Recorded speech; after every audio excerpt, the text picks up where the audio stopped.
प्रस्तुत वीडियो में हम आचार्य रामचंद्र शुक्ल द्वारा संपादित सूरदास के भ्रमर गीत सार के पद क्रमांक 41 की चर्चा करने वाले हैं।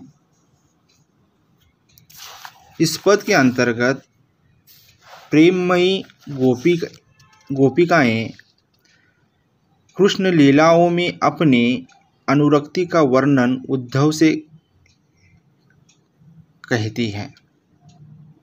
पद है, हम तो कान्न केली की भूखी, कैसे निर्गुण सुनहि तिहारी बिरहिनी बिरह विदुखी।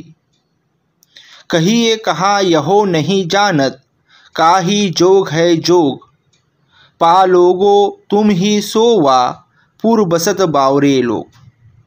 अंजन अभरन चीर चारु बरु नेकु आपतन कीजे, दंड कमंडल भस्म आधारी जो ज्योतिन को दीजे।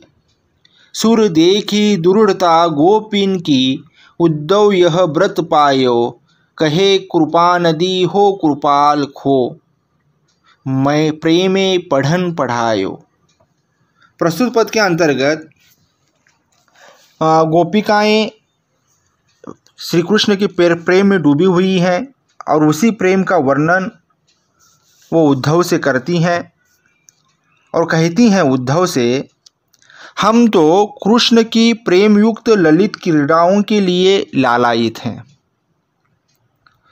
हम विरह पीड़ित आपके निर्गुण की साधना के उपदेश को किस साहस पर सुने, क्योंकि अभी तो हमें श्री कृष्ण के प्रेम में लीन होना है। उनके प्रेम युक्त ललित क्रीड़ाओं के लिए हम आतुर हैं और ऐसे में हम आपके निर्गुण की साधना के उपदेश सुन नहीं सकते। इससे अधिक उद्धव तुमसे क्या कहा जाए कि योग साधना का पात्र कौन है। यह देख सके कि योग साधना का पात्र कौन है, हम आपके पैर पकड़कर अत्यंत अनुनय पूर्वक पूछती हैं कि उस मथुरा के क्या समस्त निवासी तुम जैसे ही मूर्ख हैं, जो आप हमें अपने योग के उपकरण प्रदान करना चाहते हैं। तो नेत्रों के लिए काजल, श्रृंगार के लिए आभूषण एवं शरीर पर धारण करने के लिए साड़ी, जो समस्त युवतियों के श्रृंगार के साधन हैं, आदि आप ले लीजिए। और तब नारियों को योग साधना की दंड कमंडल विभूति एवं आधारी आदि वस्तुएं प्रदान कीजिए। हाँ, आप हमें अगर जब योग सिखाना ही चाहते हैं तो हमारे सौंदर्य की सारी वस्तुएं आप ले लीजिए, फिर आप हमें योग के साधन दे दीजिए। जिस प्रकार आप नारी नहीं बन सकते, उसी प्रकार हम योग साधना को नहीं अपना सकती।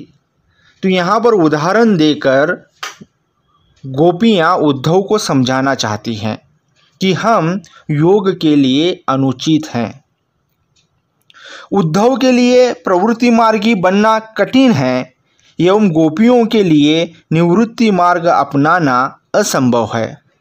सुर कहते हैं कि गोपी प्रेम की ऐसी अनन्यता देखकर, सुर कहते हैं कि गोपियों की ऐसी प्रेम की अनन्यता देखकर उद्धव मन में सोचते हैं कि श्री कृष्ण ने मुझे यहाँ ब्रज में निश्चय ही प्रेम का पाठ पढ़ाने भेजा है।